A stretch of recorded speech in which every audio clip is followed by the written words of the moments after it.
Assalamualaikum warahmatullahi wabarakatuh. Perkenalkan, nama saya Muhammad Solehudin dan Doni Putra Abdul Qadir. kami di sini akan mempresentasikan Undang-Undang Nomor 45 Tahun 2009 tentang perubahan atas Undang-Undang Nomor 30 Tahun 2004 tentang perikanan.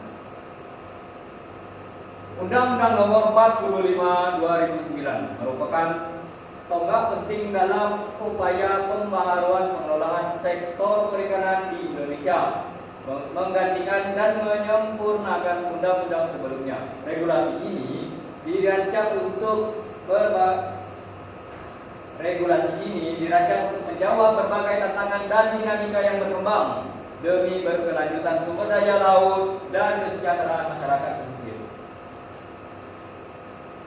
Sektor perikanan Indonesia menghadapi berbagai isu yang kompleks, mulai dari penangkapan ikan ilegal, kerusakan ekosistem laut, hingga ketidakadilan bagi nelayan kecil. Undang-Undang Nomor 31 Tahun 2004 dirasa belum sepenuhnya mampu menanggulangi masalah-masalah tersebut secara efektif. Perubahan ini mendesak karena maraknya praktik ilegal, unreported and unregulated atau UU fishing. Tekanan terhadap keberlanjutan sumber daya ikan, kebutuhan untuk meningkatkan kesejahteraan nelayan, serta harmonisasi dengan hukum internasional.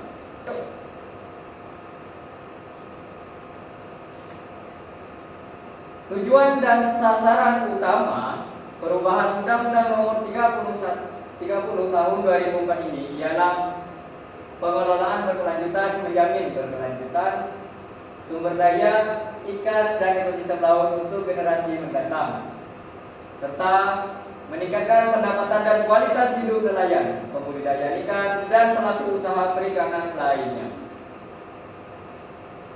Memperkuat kedaulatan negara atas pengelolaan sumber daya perikanan di wilayah yurisdiksi Indonesia. Memperketat pengawasan dan penegakan hukum terhadap pelanggaran di sektor perikanan.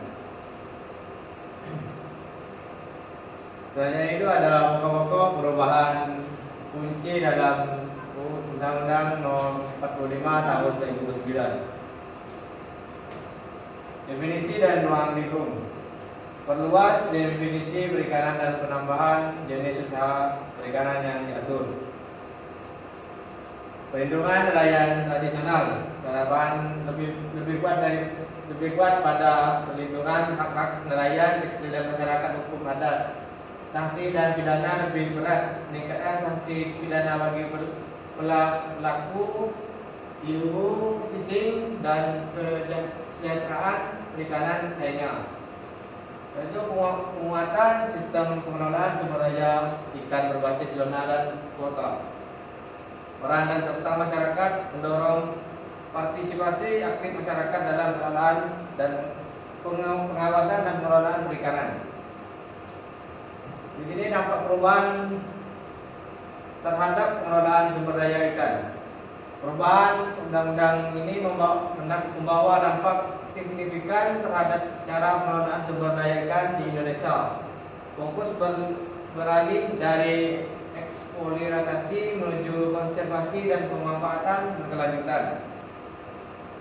Di sini ada 4 pembatasan penangkapan, pengatur alat tangkap, ukur ikan dan musim penangkap untuk mencegah overfishing, rehabilitasi ekosistem, program restorasi terumbu karang dan hutan mangrove untuk menjaga habitat ikan.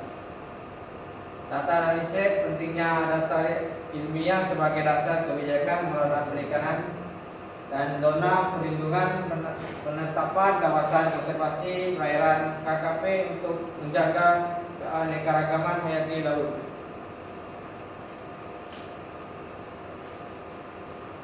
Akses dan perizinan lebih mudah, sederhana prosedur perizinan bagi nelayan kecil dan budidaya ikan untuk legalitas usaha, bantuan modal dan pelatihan, penyediaan akses ke modal usaha, pelatihan teknis dan pendampingan untuk peningkatan produktivitas. Kemudian ada pengembangan pasar dan jaringan, mendorong terbentuknya koperasi dan kelompok usaha, bersama untuk memperkuat posisi tawar di pasar.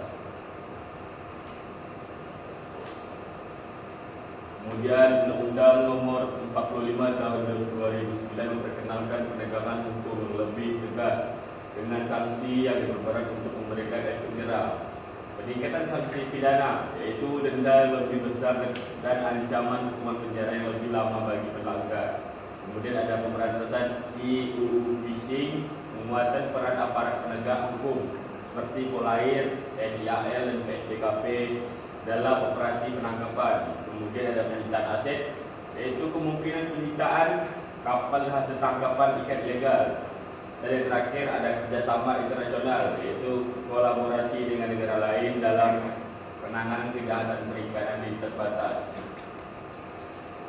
Kemudian ada tantangan dan peluang implementasi Undang-Undang Nomor 45 Tahun 2009, yaitu tantangan luasnya wilayah perairan Indonesia. Kemudian ada keterbatasan sumber daya pengawasan, koordinasi antar lembaga yang kompleks, perlawanan dari mafia perikanan ilegal, peluang pemanfaatan teknologi pengawasan modern. Kemudian ada peningkatan kesadaran masyarakat, dukungan politik yang kuat, dan yang terakhir ada potensi peningkatan penerimaan negara. Studi kasus dan implementasi beberapa daerah prioritas. Beberapa daerah Indonesia telah menunjukkan kemajuan signifikan dalam implementasi Undang-Undang Nomor 45 Tahun 2009. Di Laut Natuna Utara, penegakan hukum yang intensif terhadap kapal asing ilegal telah memiliki stok ikan dan meningkatkan hasil tangkapan nelayan lokal. Kemudian Kabupaten Raja Ampat, pengelolaan berbasis masyarakat melalui kawasan konservasi perairan telah berhasil menjaga keindahan terumbu karang dan keanekaragaman hayati sekaligus meningkatkan pariwisata bahari. Kemudian terakhir ada Teluk Saleh di Sumbawa, pengembangan budidaya kerapu berkelanjutan oleh masyarakat lokal didukung oleh regulasi yang jelas telah meningkatkan ekonomi daerah. Kesimpulan dan rekomendasi kebijakan lanjutan. Undang-Undang Nomor 45 Tahun 2009 adalah langkah maju dan keberlanjutan. Sektor perikanan memerlukan komitmen berkelanjutan dari semua pihak. Undang-Undang Nomor 45 Tahun 2009 merupakan langkah penting dalam memperbaiki pengelolaan perikanan Indonesia. Namun, keberhasilan undang-undang ini sangat bergantung pada pengawasan penegakan hukum dan partisipasi masyarakat. Oleh karena itu, diperlukan peningkatan koordinasi antar lembaga serta edukasi kepada pelaku perikanan. Sekian dari kelompok kami akhiri. Wassalamualaikum warahmatullahi wabarakatuh.